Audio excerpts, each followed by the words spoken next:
Hi, everybody. Will here with this week's interview chair. This week we have the legend himself, Mr. Bruce Schultz. So sit down and relax and listen to Bruce the next hour.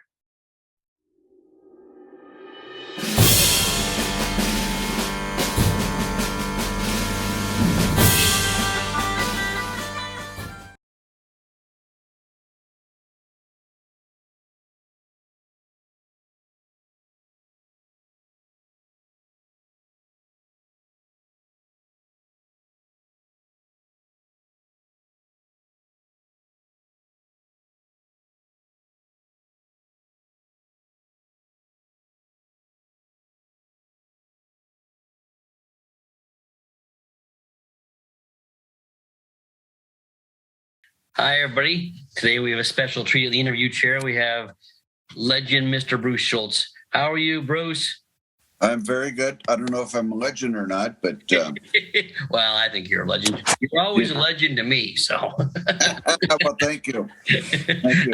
How's Tara? Tara's doing great. Excellent. Absolutely wonderful, and she's at the kennel right now. So the two kennels keep her busy and everything. I'm sure. I can't imagine anymore. Since I retired, I only have 4 dogs here, and it's sometimes that seems like that's enough. I can't imagine having 30 or 40 back in the day. So, Absolutely, yeah. All right, let's get started. How old were you, Bruce, and how did you get involved in the sport of dogs? Oh my God, it was probably. I lived in Minnesota. I grew up in Minnesota, and I always had a dog back there. Okay.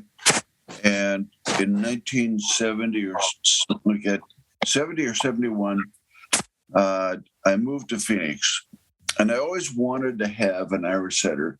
I had a German Short-Hair Pointer, and I had a Weimaraner, and we had beagles. We grew up with beagles. And, in Minnesota, it was, we always, my brothers and I always either hunted or fished growing up. I played baseball and basketball and all that kind of stuff. We always hunted and fished and all that. And I used to dream about having an Irish setter. So when I moved to Phoenix, I looked in the paper and all that kind of stuff and trying to find an Irish setter puppy for sale and all that kind of stuff. Well, I finally found one. And the lady I found for one was in obedience. And she was training her dogs for obedience and all that kind of stuff. And it ended up to they were all purebred dogs and everything else. And she went to the shows and showed in obedience at the shows. And all these dogs were from Joyce Nielsen, Thundering Kennels. And so I bought one from them, or from her, and started working in obedience and all that kind of stuff, and then started going to the shows and obedience and everything. And then I bought another one from Candy Kennels, San Diego. So, and then I had 2 of them. So, I was pretty much hooked on Irish setters and everything. And the Irish setter dog went with me everywhere. He was my buddy. Drove next to me in my pickup and all that kind of stuff. No matter wherever I went, he went with me. So he actually killed from my gardener and left the gate open, and he got out and got killed and run over by a car. So I bought another one and started working obedience with it. Then I had 2 bitches. So that's how I got started, basically. I started going to shows and showing obedience, and then started watching the confirmation classes, and I'm going, wow, this is pretty interesting. Maybe I'll start doing that, everything else, and started doing that. And pretty soon... How old were you, Bruce? Let me see, that was in 1970, so I was 70 or 21. 21, okay. Yeah. So that gives my date now, my birth date away, huh? Look how sneaky we are. Yeah, so I was 21 when I did that, and I've had dogs ever since, Started going to shows and everything else, and pretty soon people would ask me, hey, can you show my dog for me? And started from there. Wow. Just that's how I got started. Then I went to work for. I used to drive back and forth from Phoenix every weekend, and went to work for Patty Grant, and worked for her on the weekends. Drove back, opened the office, and everything else. I can never remember. I always remember this. I would close the gates Friday afternoon, late Friday afternoon, drive to LA, no matter what was where the shows were, drive back Sunday night, and enough time to get home, and basically go to the office and open the gates. So that was my love for the dog shows. I got hooked, let me tell you. I bet. So, yeah. I think about those days when even when I was a kid, my dad would take me to the shows, but he would get us there for the Friday show, and he'd have to work again Monday, so he'd show all weekend and drive all the way. And I think about it now, I think, oh God, I could never do that. Oh yeah, beat. Yeah. So basically, I was working 7 days a week. Yeah, for a long, long time. So, and that went on for 10 years, something like that, 10, 12 years. And finally, I gave it up and my business up and all that kind of stuff because I had a love for dogs.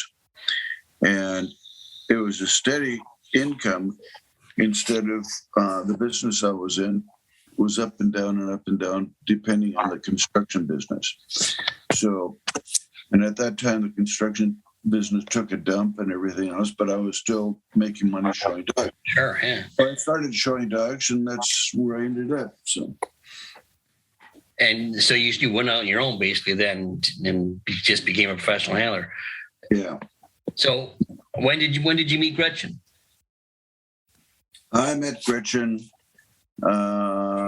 probably, I'm trying to remember the date and all that kind of stuff, but it was in Yuma, Arizona when I met Gretchen. You had quite a prominent dog in the 80s, the Irish Setter Rufus. Were you already on your own? You were on your own then, that obviously by then. Yeah. So, Rufus was a great setter. I mean, he was quite a dog. I mean, he just actually I won. That was the first breed that I won at the Garden was with Rufus, and I was just a youngster, basically at the time. I can still see the picture. Yeah, so can I. I wonder how the hell I did it, but for some reason the judge liked him. So Rufus, for anybody who doesn't know, was Kimberlins O'Kelly of Topple, bred by Claire Andrews. He holds a special place in my heart because he was the sire of my first big winning dog. So that's why I started following you, because of Rufus. Yeah, it was a great time. Sam and Barbara Topless were the owners of Rufus, and they were great people. They loved that dog, and they went everywhere that he went. So we had a great time. Yeah. How long did you show Rufus for? Do you remember? I think it was 2.5 years. Yeah. Now, was the group third of the Garden? Was that the culmination of his career, or was that the end of his career, or was that the beginning of his career? That was pretty much the beginning of his career. Well, that's a nice way to start then. Oh, yeah. Yeah, absolutely. So, because he was basically a no-one to the judges going into the Garden, and we couldn't believe it. He had done some winning on the West Coast and everything, but he had the best in show and all that kind of stuff, but nothing big until after the Garden. So, and he was the first dog that won a best in show on all breed best in show on. So he was basically the start of my career of winning best in shows. I can still see him. I can still see the picture. We had this talk earlier. I'm pretty sure it was Alvin Maurer who gave you the breed of the Garden, but that's who I see in my head.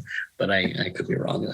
Yeah, and all the biggies were there. I mean, shit, you were there, and all the big time Irish setter people from the East were there, and I don't know if I was just an out But I think won. Elvin judged that way.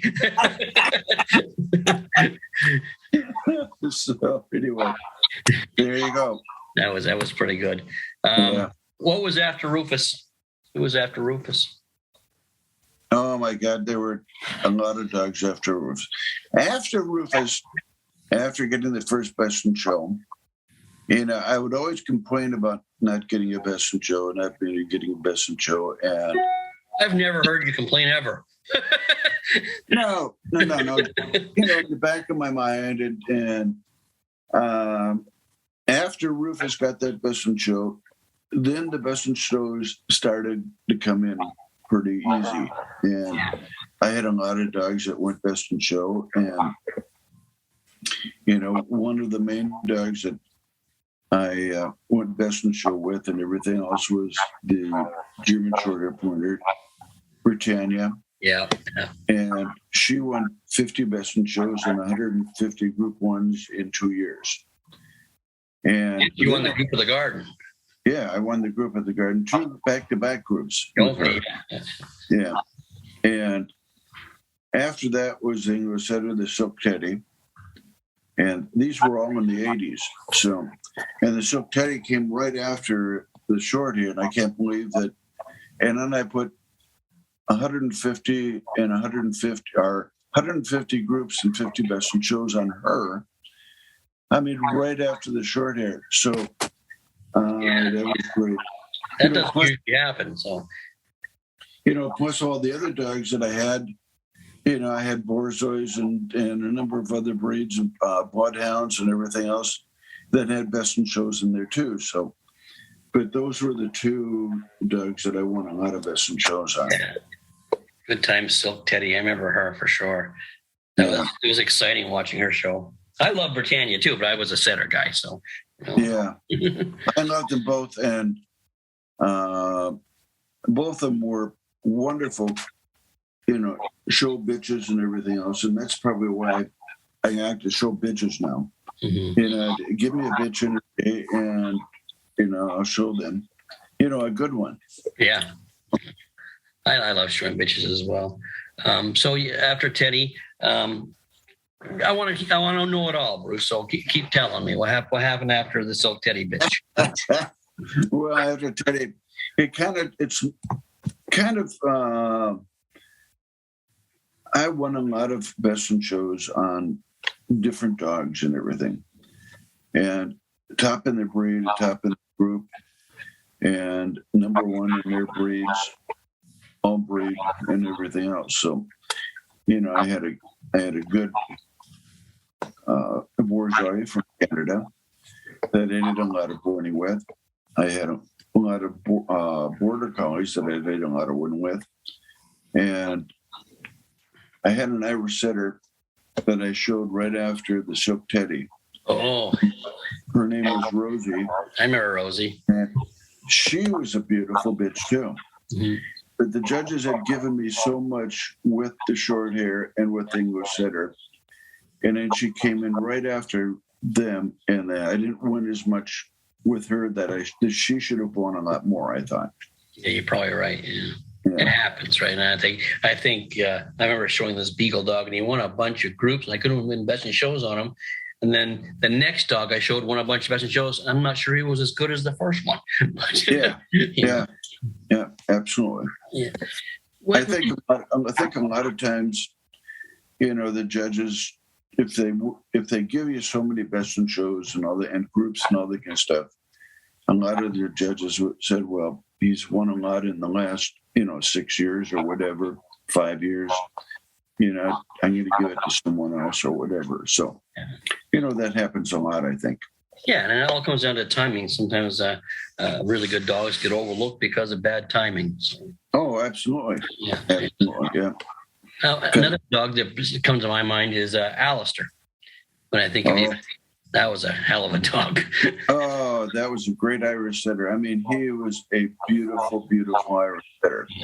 And he didn't get what he deserved. Oh, no way. Yeah, you're right. I think he was so beautiful that the judges didn't know what to do with him. Because, just to look at him, he had a beautiful, beautiful head on him. And he was a bigger dog. And maybe a lot of judges thought he was too big. He was no, yeah, no. But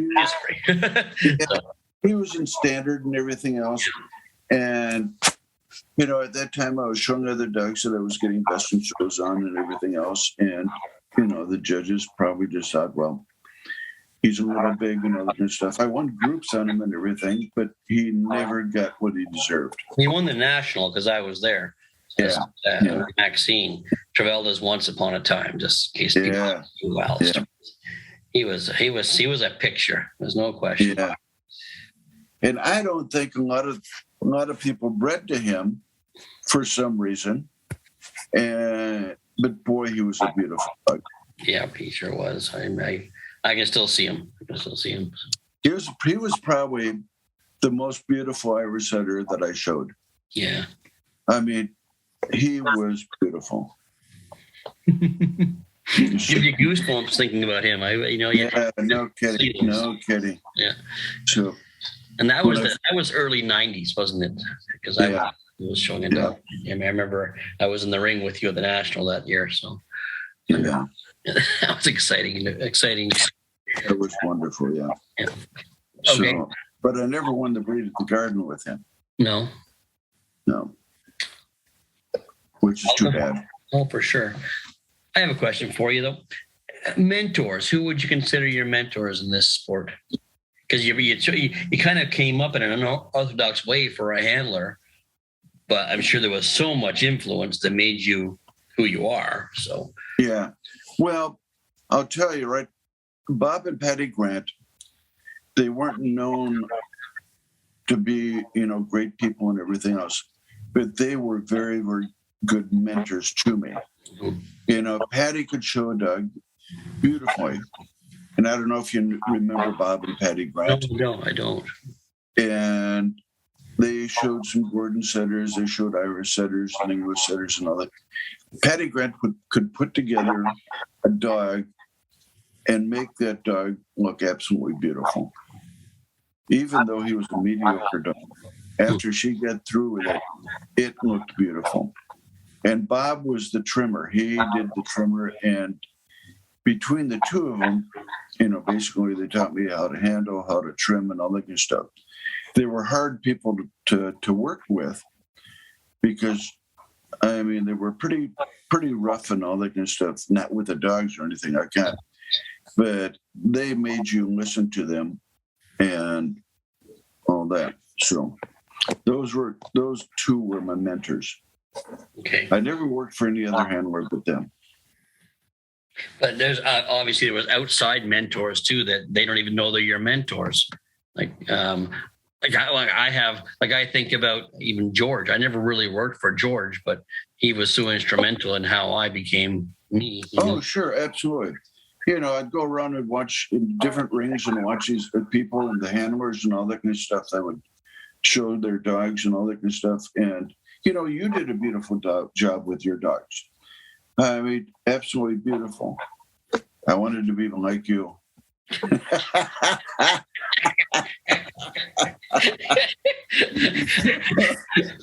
I got a funny story I'm going to tell. Do you remember I flew out there for, I think it was English Center National, I think. And I had my assistant with me, Yvonne, who you know. Yeah. Yvonne, and she was so infatuated with you. We all went out to dinner, you and I think Gretchen and Yvonne, and someone took a picture. I don't know who took a picture, but someone took a picture. So I'm at Yvonne's place, and she was my assistant. I'm having dinner or something at Yvonne, and there's a picture on the refrigerator, and it's just you and her having dinner. She had us two taken out of the picture. I'm like, how did you do that? She was a great gal. Yeah, she was a great gal. We used to have some fun with her, though, teasing her about you. Yeah. There's a lot of there's so much to remember in my career that a lot of times I forget about all the things that happened in my career because it was so much. Well, for sure. And I was very, very privileged to be able to get to know a lot of people that I would have never known other than being in the dog show business. Yeah. And from all over the world. And one of the people that I watched and all that kind of stuff and was Jimmy Moses. With the German Shepherd and all that kind of stuff. And just watching him, what he did with these dogs, it was kind of unbelievable. And he'd bring one right after the other, and some of them were not different than others.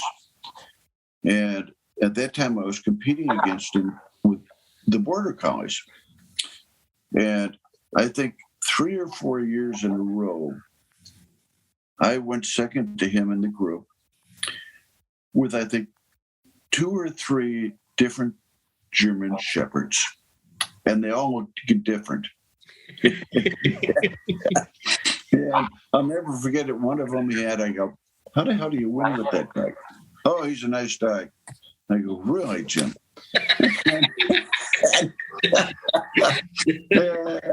He beat me in the group at the Garden. So he's amazing, no question. He has to be one of my mentors. Just watching him and doing things, and his ability to do it over and over and over and over and over again. So just the way he connects with the dogs, it's unbelievable. So yeah, and to be able to do it over and over and over, and like he did. I mean, he had to have something going for him. Yeah. And just like I said, I did so much winning with a couple dogs. The peak judges pushed me off a little bit of the winning and all that, but it never happened to him. So there you go. For sure. But I always, whenever he used to come up here every summer before the Shepherd National, and he'd show up for a few weekends in a row, and it was just fun watching him. I remember him taking Captain out and running Captain around a soccer field one time, and it was just he said, watch this, and he didn't run it; he made someone run it around. Yeah, and it was just incredible. And then he explained what he was doing, and you're right, he's an incredible mentor to a lot of us. So yeah. Are there any dogs out there besides your own that you showed, that you looked upon, that you have become stamps in your head of that breed that you wish you could have been maybe a part of, or you would have liked to have shown at some point, or just made a stamp on you, made an impression on you? Yeah. One of the dogs that I really, really thought that I would like to show was Pepsi. Oh, yeah. Chris and I were very, very good friends because we competed against each other all the time and all the time and all the time. And he'd win some, I'd win some. And we'd end up going to the same shows together back east and all that good stuff. And we spent a lot of time together. And, at one time, I'd go, my God, I wish I could show that dog. Just once. Yeah. Just once show that dog. So, yeah. I would get him and his brother mixed up. He was the challenger, right? Kibik's the challenger, and the other one was the front runner, I think. Front runner, yeah. Yeah. Pepsi was the first one he did a lot of winning with. Yeah. I think Pepsi had a great attitude. He'd walk in the ring, here I am, and, screw everyone else, So it goes a long way. He was one of my heart dogs. So. For sure. What about advice? Do you have any advice for young handlers? I was just thinking about that. Mm-hmm. And the first thing that comes to my mind is, you've got to plan for the future. I mean, the way things are right now, you can have a lot of money in your pocket, but it's not going to last forever. Right. So you've got to have some kind of a plan, invest your money, put it away, and so you'll have something when you get older and you can't run around anymore. And believe me, it comes real fast, and You think you've got the rolled by the horns and all that kind of stuff. And pretty soon you're 65, 70 or whatever, and you go, holy shit, it's hard for me to run around again. And you've got to do something. You have to have something planned on the side, whether you do a bunch of investments in real estate or whatever, whether you buy a kennel, you've got a plan for the future. That's good advice. Any judging aspirations, Bruce? Well, I judged in foreign countries a lot, and I enjoyed it a lot. And with Tara still showing and everything else, she loves the show. It's going to be it would be hard for me to have her quit just so I could go show. Right. And, they make it hard for you. And right now it's not bad because they'll give you a group if you're invited. Mm-hmm. But before, they make it very hard for you because you had to go through all these groups all over again. I mean, if you're a handler, you spend all your life learning about dogs and learning about how to judge dogs, basically the anatomy of the dog and all that kind of stuff. And then the AKC wants you to start all over again. And it's hard being 65, 70 years old to start over with. Why do I want to start all over when we've got 2 boarding kennels right now and they're doing very well. Why should I take all my time and go through all these things and the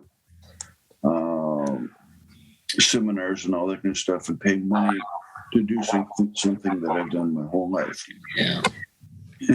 Well, that's exactly how that's what it comes down to. Now they're doing AKC has done a great job in education and whatnot, and this new program is a great idea. But prior to that, it was difficult, especially, I know they wanted to make it fair, but life's not fair, Bruce. There are some people that are better than others in certain aspects in this world, and it's just natural. Like I'm not a good hockey player. I wish I shouldn't be allowed to, or Bobby Orr shouldn't have to start where I start because he is magic and I'm just an average hockey player, right? Absolutely, yeah, absolutely. AKC knows what handlers are good handlers and what handlers know good dogs, and whether or not they can judge dogs. And that's why Lynn Brumby, he knew all the handlers. He knew who was going to be good. Right. He knew who was bad. And the good ones that he thought would make good judges, he put through. But it wasn't that way anymore. So, no. It's getting closer again with this new program, I think, but it's, you're right. It is. Well, I think we've missed out on a lot of people that could have really made an impact on our sport. So. Oh, absolutely. I know people that were handling and all that kind of stuff. And once they quit, they go, why do I want to do that? When they don't trust you to be a good judge. They don't think you're a good judge and not able to do it. So they make you start all over again. So, that's why a lot of the handlers didn't go on with it. Yeah, and we've lost out on a lot of amazing breeders as well that could have been just amazing judges. They don't want to start. They don't think they should. And I agree with them. They shouldn't have to go down and start again like that because they've already given their whole life to it. They know their stuff. Yeah, and the good breeders are the same thing that I said before. AKC should know who the good breeders are, and whether it's a Cocker Spaniel or anything like that, they should be able to pick up a dog, no matter what breed it is, with some education and everything else. So there's got to be a system that they can go to that says, okay, we're going to do this with you, and meanwhile you've got to do a little bit of education work and all that kind of stuff, and to go with it. I agree with that. Oh, there's no question. You need the education. Like I find myself even on this past week, and I was watching a class, and there was such indifference in the class. It made me go back to the standard and check something. So when I was at the ring watching, so yeah. But that's basically why I didn't go into judging, because Tara was still showing and everything, and she loves the sport. Yeah. And I'm not going to ask her just to stop. Does she have aspirations to judge? You ever asked her that? I don't know. Maybe later. He'd be a great judge as well. So. Yeah. So, but she's real busy too right now. I mean, she takes care of this kennels and all that kind of stuff, and she's doing a wonderful job of it. And she had 3 jobs up until just recently. She cut back a little bit on the showing and all that kind of stuff because she was so busy with the kennels. And then she would go show, and it was like me all over again, working 7 days a week. Yeah, you just can't. You can't. And you can only do that for so long. Right. So you've got to sit down and say, well, what's going to benefit me at the most in the long run? And that's why we bought the kennels, because we know in the long run they're going to be there when we need an income and everything else. And like I don't even show anymore because I'm 73 years old, and my body aches and everything else. And she's so good at it; she does a wonderful job at it. I don't have to do it. Mm-hmm. So I can still. I wasn't too that long ago. You're kicking my ass out there. Well, not always. You kick my ass a lot too. And see, these are the things that we remember. I mean, I loved going to the shows to see you and a number of others like Elliot Moore and all the back east, because we had fun together. We could always win, lose, or draw or whatever, and afterwards we were still friends. Oh yeah, and that's what it's all about. And a lot of the people now are so cutthroat that if they don't win, I mean, they get all pissy and everything else, and pissed off at the judge, pissed off at the handler, and that's wrong. They've got to be a sportsman. This is a sport where you're going to win and you're going to lose. And if you can't lose, get the hell out. Well, that was one thing that always is said about you, what a sportsman you are. I was talking to Wayne. I was telling Wayne this interview was coming up, and he said to give you his best. He was telling a story about you. I guess you came to the house one time, and he says he has this amazing ability that all the dogs loved him. Even dogs that Wayne had issues with trying to show, you could just befriend it and start showing it. He said you were always a gentleman and always a sport. And that's just the way it was. And I don't think I've ever seen you angry. Oh, I've been angry. Oh, I'm sure you have, but I've never witnessed it. I can't think in my mind where I've ever seen you angry. So. Yeah, I had good upbringing and everything else. My parents, taught me to be a humble person and everything else. And if you don't do something, that like win or whatever, it's not the end of the world. That's right. Hey, there's tomorrow. Lots of dog shows. And a lot of the handlers don't realize that, and they're out to beat you no matter what. Yeah. They'll sell their mother to get a win. I know. I hate to say that, but it's true. Yeah. And especially on the East Coast or West Coast, it might not be as bad on the coast as on the West Coast, but it's just, oh my God, if you don't win, I mean, it's the end of the world. It ruins your week, right? I always used to make fun of. I didn't make fun of them. I used to mock them sometimes, the ones that if they lost on Sunday, it just ruined their week. And then that you can't be like that, that way, Yeah. And that's probably why, being a good sport and all that good stuff. And it was probably why I had so much fun at the shows when we did it and everything else, and had good dogs. And, I loved doing it. I loved the dogs. I loved the people that I showed for. I had a lot of really, really good clients, and they stayed with me for years. Some of them are still with us. Yeah. That I've shown for 40 years. And that's a statement in itself. Like I was talking to a young handler about that just the other day. I just like you, I had clients that were with me my entire career, and that shows that you've connected. Yeah, and then you get these handlers that go out there, and they must be doing something wrong because they'll show one winning dog for someone, and then that's it. Then they move on to another person to show another one. Well, what happened to the person that you won with? Where are they? Why didn't they stick with you and all that kind of stuff? There had to be a reason for it. So, and if you treat your clients good, they're going to treat you good. And if they get good dogs, they'll try to get good dogs because they'll listen to you and everything else. And, there might be an interim where they don't have a dog or whatever, and then the handlers forget about them. Well, you can't do that, yeah. They'll never come back.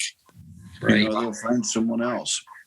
So, that's my advice to the handlers coming up. No, I agree. It's like a team, and you want to have longevity with that team. You know each other, you trust each other, and just makes the whole process much more enjoyable. You know what to expect from each side. Yeah, and there's so many young handlers that maybe came out of juniors or whatever that never worked for a handler and don't even know how to take care of a dog. Oh, animal husbandry is a lost art. That's the first thing I taught everyone. Yeah. I said, hey, first you pick up poop and you learn how to take care of the dogs, and you watch the dogs, you feed the dogs and everything else. And then you can start maybe grooming a little bit or whatever, getting the dogs ready. And you're not going to walk in the ring right away and start showing dogs. Yeah. I mean, if you think you're going to do that, don't even bother to start working.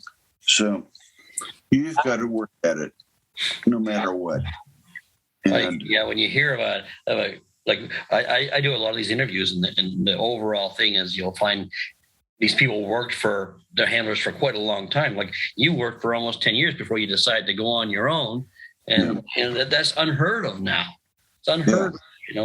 They come out of junior handling, and I hate to say it, they hang up their shingle and away they go. Yeah. Plus having another job. So anyway. And then I'm not saying there's a lot of really good young handlers, but there's some that try to fast track. It's not going to work. Yeah, absolutely. Yeah. Any other advice? What about, we sort of talked about you wanting to be your judging aspirations, on your thoughts on judging. Even though you're not going to go down that avenue, what about advice? If I were to come to you, Bruce, and say I'm going to be a judge, Bruce, what do you think I should do? What advice would you give me? Well, I'll probably go with your heart. You're a good enough person to go in there and make a decision of what dog you want to put up.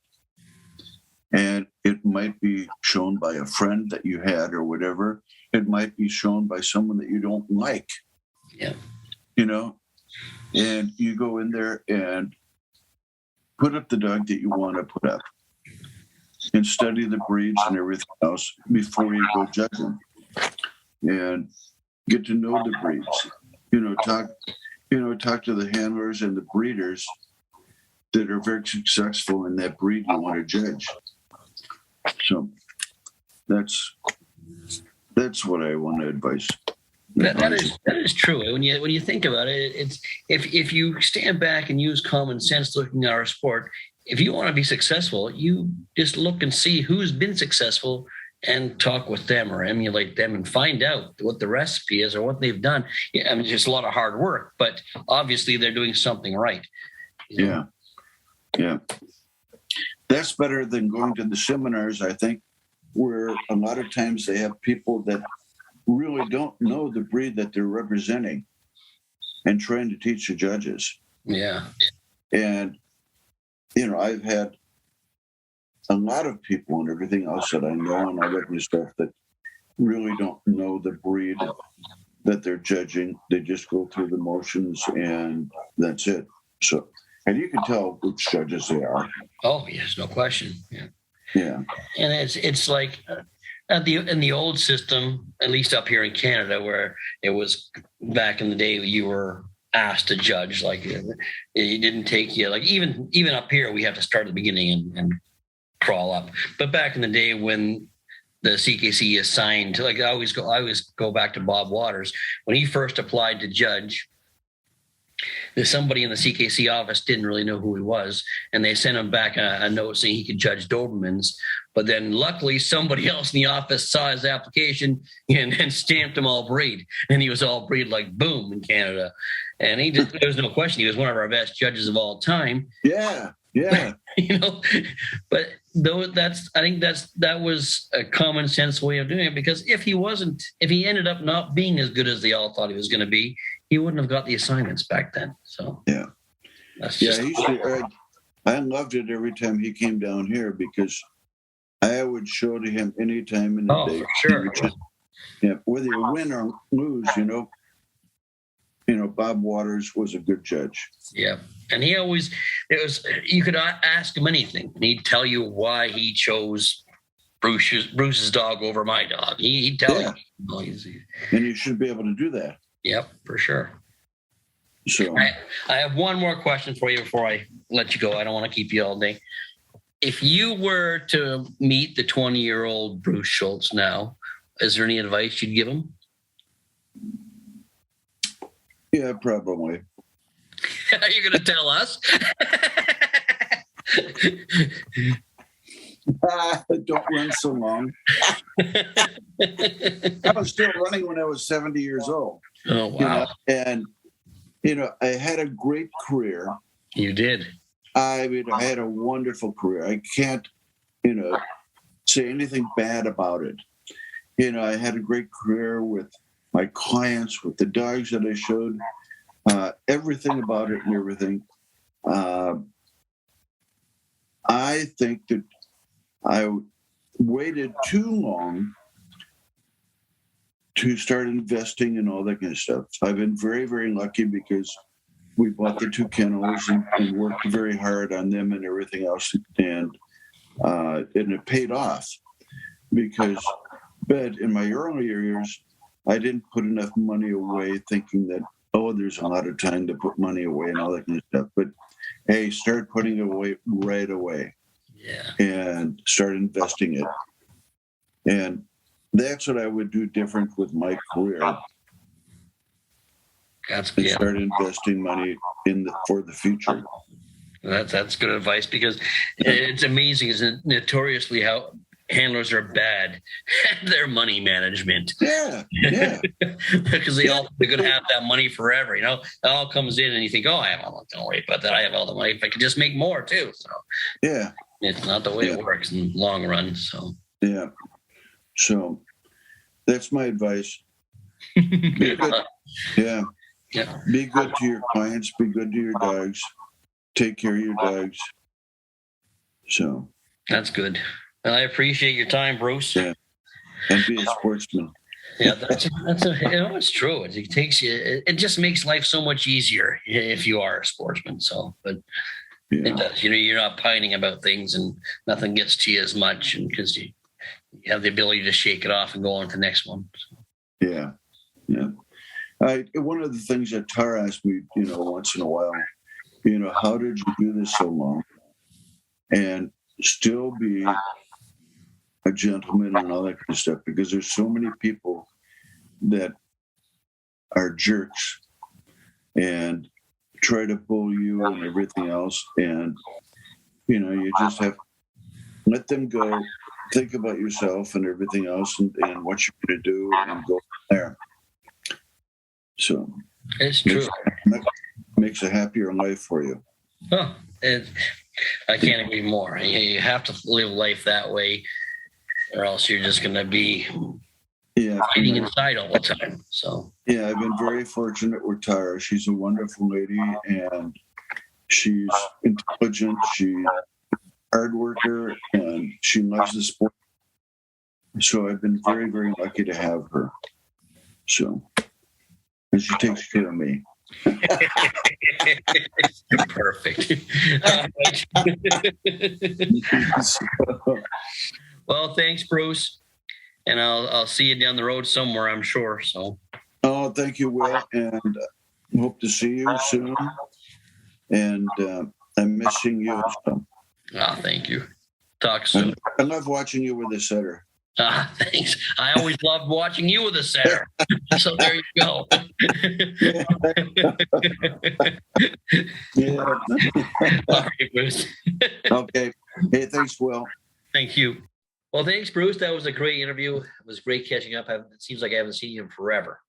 If you like what we're doing here, make sure you press the like, share, and subscribe button. If you want to get a hold of me, get a hold of me at dogshowtips@gmail.com. Or if you just want to find out what's happening in Will's world, go to willalexander.net. And don't forget about the podcast with Wayne Kavanaugh and myself, the Dog Show Drive every Thursday. Until then, take care, guys.